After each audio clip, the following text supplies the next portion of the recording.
Hi guys, welcome back to study spoken English. Study spoken English में आपका स्वागत है। मैं हूं राकेश भगत सर और आप पढ़ रहे हैं इंट्रोडक्टरी देयर।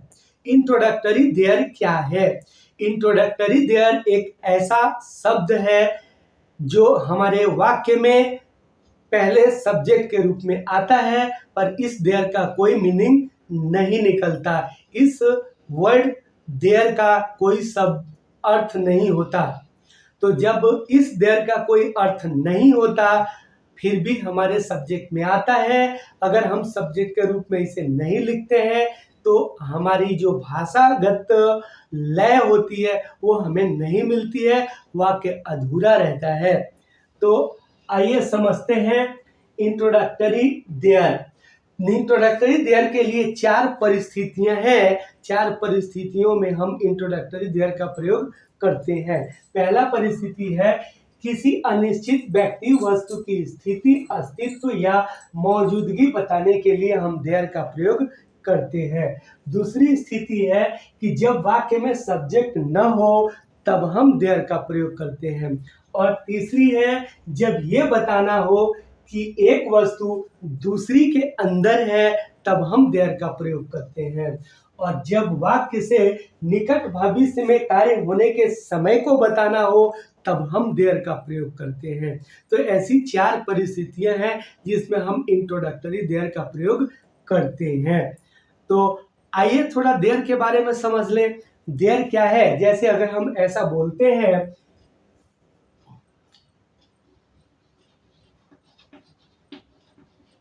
गो देयर, तो इसका मतलब होता है कि वहां जाओ।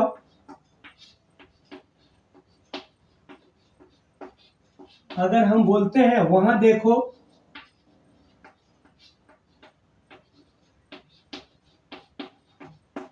तो इसका मतलब होता है लुक एट देयर।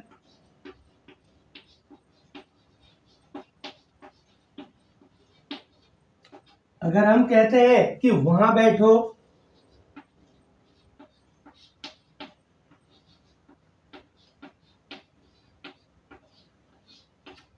तो इसका मतलब होता है सीट देयर।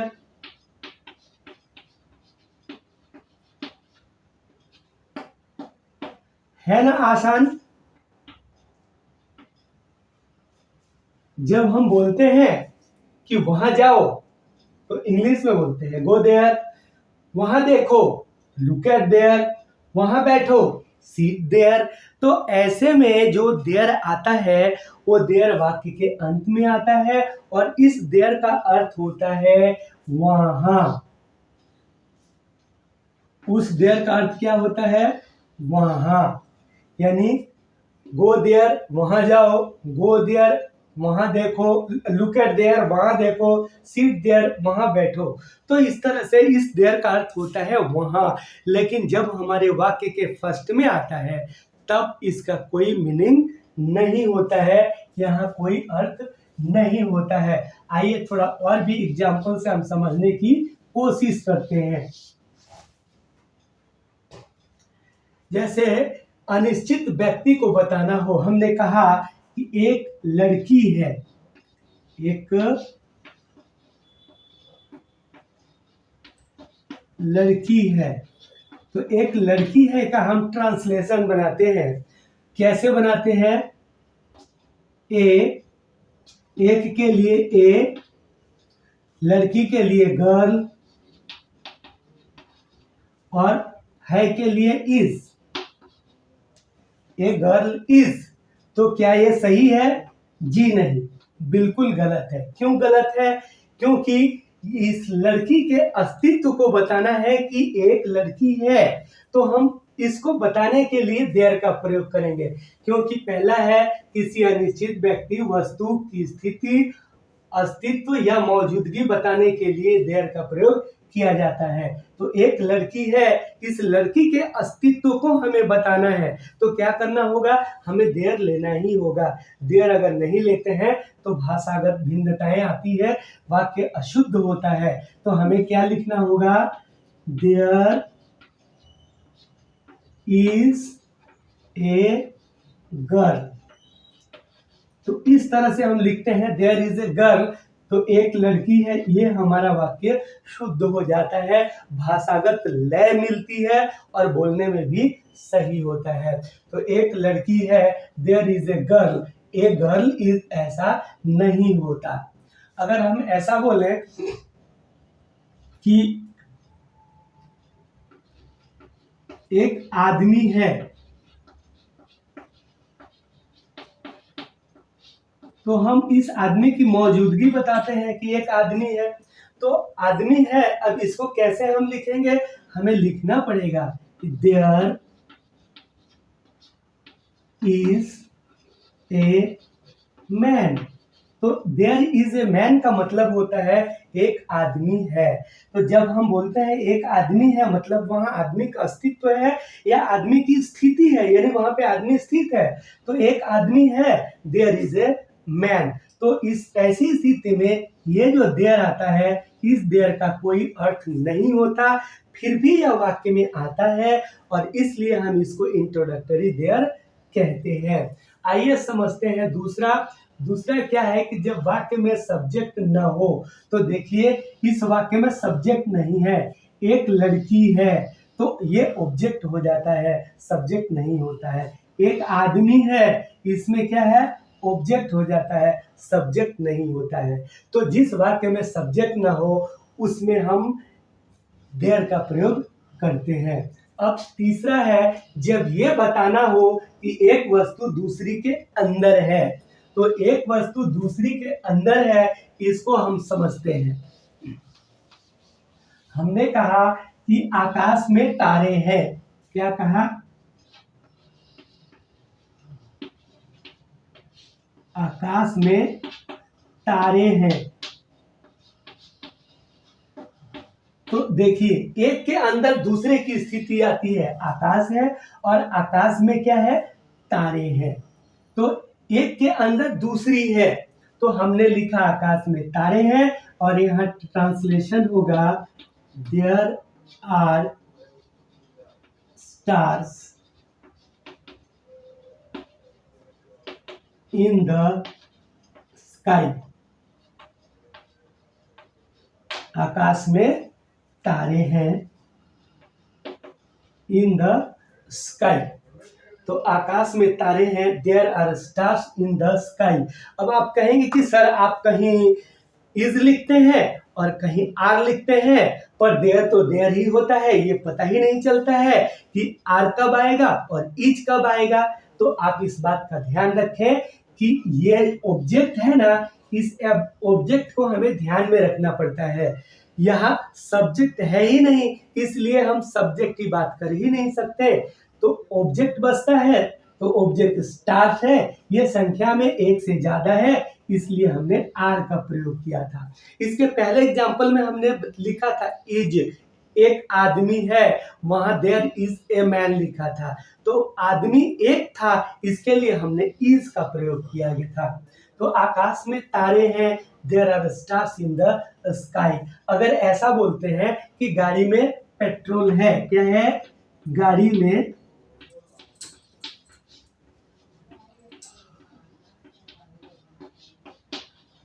पेट्रोल है, तो इसका ट्रांसलेशन क्या करेंगे, देयर इज पेट्रोल इन, आप व्हीकल लिख लीजिए। तो व्हीकल से यह पता चलता है कि गाड़ी कोई भी हो सकती है, बस हो, ट्रक हो या फोर व्हीलर हो या फिर बाइक हो, कोई भी गाड़ियां हो सकती है। तो there is petrol in vehicles, गाड़ी में पेट्रोल है, गाड़ी में सॉरी, एक में मैं लिखना भूल गया यहाँ, गाड़ी में पेट्रोल है। तो there is petrol in vehicles. तो इस तरह से अब आया कि जब ये बताना हो कि एक वस्तु दूसरी वस्तु के अंदर है, तो यहाँ देखिए आकाश में तारे हैं, गाड़ी में पेट्रोल है। अगर हम ऐसा बोले कि नदी में पानी है या कुएं में पानी है, अगर लिखते हैं कि कुएं में पानी है तो हमें लिखना होगा there is water in the well. There is water in the well, कुएं में पानी है। तो आपको समझ में आ गया होगा कि देयर का प्रयोग हम करते हैं कब, जब एक वस्तु किसी दूसरी में हो, जैसे आकाश में तारे, गाड़ी में पेट्रोल, कुएं में पानी। तो इस तरह से कक्षा में विद्यार्थी होते हैं, कक्षा में शिक्षक होते हैं। तो इस तरह से जब एक वस्तु में दूसरी वस्तु की स्थिति को बताते हैं तब हम देयर का प्रयोग करते हैं।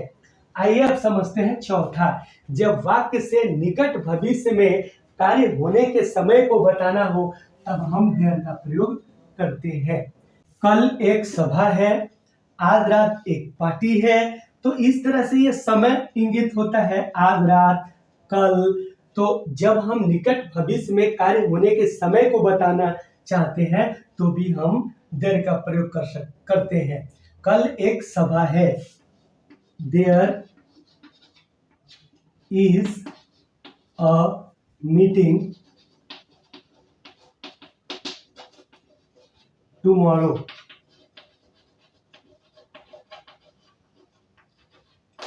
कल एक सभा है, आज रात एक पार्टी है। तो there is a party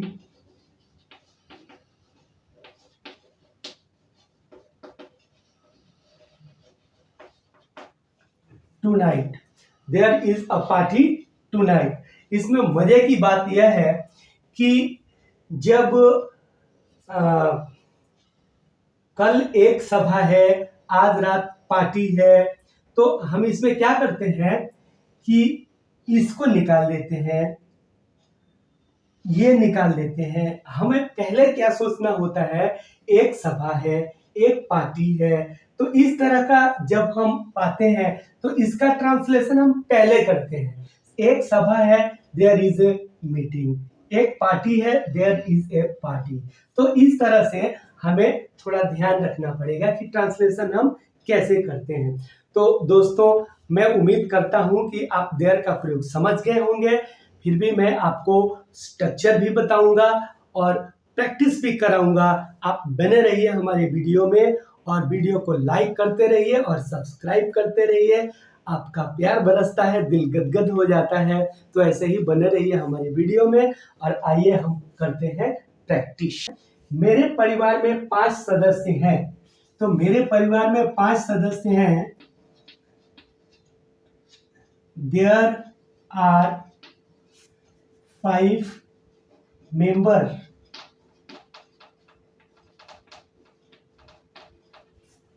in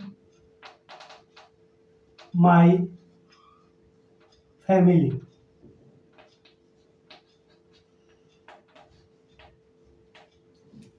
विद्यालय में बच्चे हैं। There are children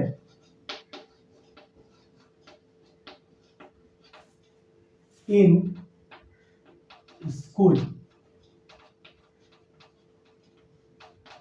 अब इसमें ध्यान देना है, कुएं में मेढक है तो हमें क्या करना है, ये मेढक है, ये पार्ट लेना है पहले। तो क्या हो जाएगा, देयर आर फ्रॉग्स। मेढक हैं, देयर आर फ्रॉग्स। अब आता है कुएं में, तो इन द वेल। यानी ध्यान देने वाली बात है कि जो प्रीपोजिशन वाली पार्ट है में, तो उसके पहले को हम पहले नहीं ध्यान देंगे, बाद वाले को ध्यान देंगे। मेढक है, देयर आर फ्रॉग्स, और उसके बाद में कुएं में, इन द वेल। जैसे नदी के ऊपर सेतु है तो नदी के ऊपर, ऊपर से यहाँ पीछे की हम पहले नहीं देख सोचेंगे, हम क्या सोचेंगे, सेतु है। तो सेतु है तो इसके लिए क्या होगा, there is a bridge, there is a bridge, सेतु है तो कहाँ है, नदी के ऊपर, तो ओवर, ओवर द रिवर।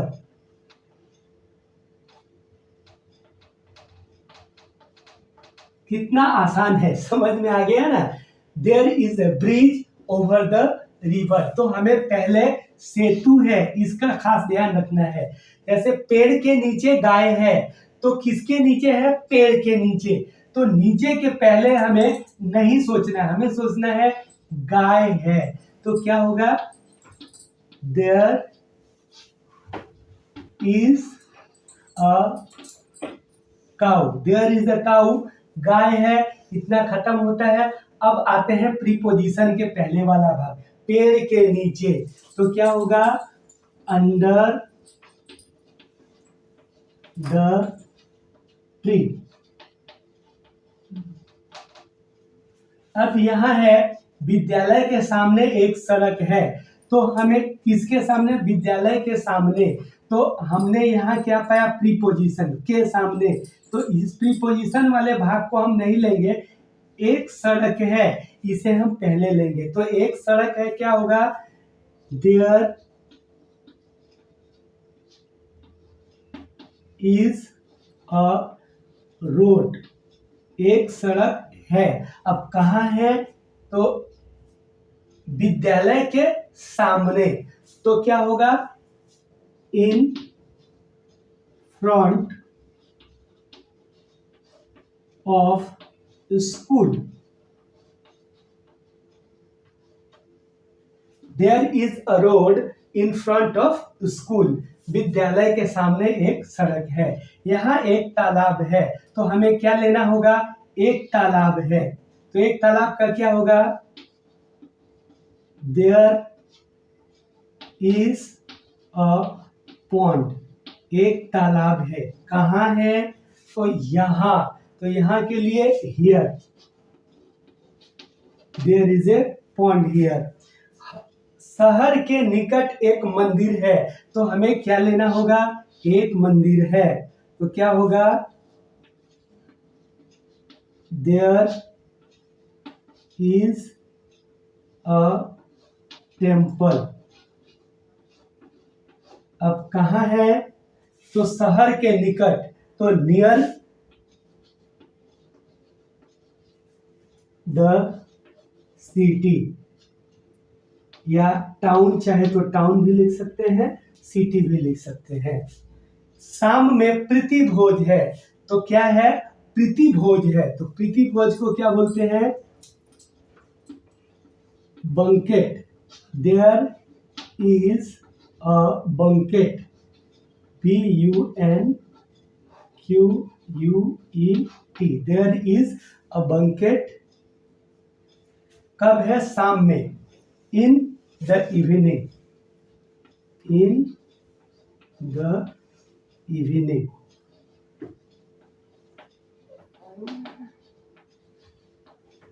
अब आते हैं, कुछ लड़के हैं, तो कुछ लड़के हैं, तो देयर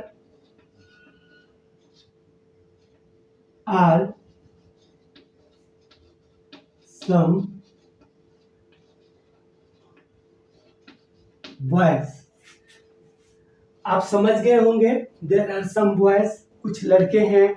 तो इस तरह से ट्रांसलेशन है। इसके अलावा बहुत सी छोटी छोटी वाक्य हैं जो आप बोल सकते हैं। जैसे आप बोल सकते हैं, फ्रीज में दूध है, there is milk in the fridge. बाल्टी में पानी है, there is water in the bucket. इस तरह से छोटे छोटे वाक्य आप बोल सकते हैं। पानी है, देयर इज वाटर, लड़के हैं, देयर आर बॉयज, लड़कियां हैं, देयर आर गर्ल्स। तो इस तरह से आप छोटे छोटे वाक्यों को बोल सकते हैं। जैसे लड़के हैं, देयर आर बॉयज। लड़कियां हैं, देयर आर गर्ल्स। विद्यार्थी हैं, देयर आर स्टूडेंट्स। घर है, देयर इज हाउस। बिल्डिंग है, देयर आर बिल्डिंग्स। मेरे हाथ में पेंसिल है, तो क्या बोलेंगे? There is pencil in my hand. तो इस तरह से छोटे छोटे वाक्य आप बोल सकते हैं। आप ट्राई करें और बोलें। तो आपके सामने यहाँ पे लिखा हुआ है नदी में मछलियां हैं। तो नदी में मछलियां हैं, तो हमें अभ्यास करना है 4। तो पहले स्ट्रक्चर क्या है? There is are plus object plus OPS. OPS से होता है अदर पार्ट्स ऑफ सेंटेंस। कुछ लोग लिखते हैं OW अदर वर्ड्स। कुछ लोग लिखते हैं RPS जिसका अर्थ होता है रिमेनिंग पार्ट्स ऑफ स्पीच। मैंने लिखा है OPS, इसका अर्थ होता है अदर पार्ट्स ऑफ सेंटेंस। तो there is are plus no plus object plus OPS। तो यहाँ नो लिखा हुआ है, आप भी नो ही लिखें, नट नहीं लिखें, क्योंकि नट लिखने से गलत होता है। तो is are plus there plus object plus OPS और is are plus there plus no plus object plus OPS। और WH फैमिली जब आता है तो उसमें WH फैमिली प्लस क्वेश्चन जो होता है वो। तो आपने देखा नदी में मछलियां हैं, there are fish in the river. हमने इस वाक्य को इसलिए सेलेक्ट किया कि आप ध्यान देंगे यहाँ फिश लिखा हुआ है, आप फिशेस ना लिखें, आप इसे फिशेस ना लिखें। कुछ लोग लिखते हैं फिशेस, क्योंकि ये फिशेस सही नहीं है, क्योंकि फिश सिंगुलर भी है और फिश प्लुरल भी है। तो जब फिश सिंगुलर भी है और प्लुरल भी है तो हमें ES लिखने की आवश्यकता नहीं है। फिश से ही हम सिंगुलर और प्लुरल बता सकते हैं। तो there are fish in the river, नदी में मछलियां हैं। There are no fish in the river. देखिए यहाँ पे नट लिखा हुआ, नट नहीं लिखा है, नो लिखा है। आप भी नो का इस्तेमाल करें। मैं ये चीज बार बार इसलिए आपसे रिपीट कर रहा हूँ ताकि आप गलतियां न करें। Are there fish in the river? क्या नदी में मछलियां हैं? Are there no fish in the river? क्या नदी में मछलियां नहीं है? Why are there fish in the river? क्यों नदी में मछलियां हैं? तो इस तरह से आप WH और भी WH फैमिली के वर्ड लगाते जाइए और वाक्य बनाते जाइए। तो गाइस, मैं उम्मीद करता हूं कि आप वीडियो आपको पसंद आया होगा। इसलिए प्लीज आप वीडियो को लाइक करें, सब्सक्राइब करें और कम से कम 5 अपने दोस्तों में जरूर शेयर करें, ताकि आपके दोस्त भी सीखें और आप भी सीखें। फिर मिलते हैं अगले वीडियो में। तब तक के लिए विदा दीजिए राकेश सर को। फिर मिलते हैं।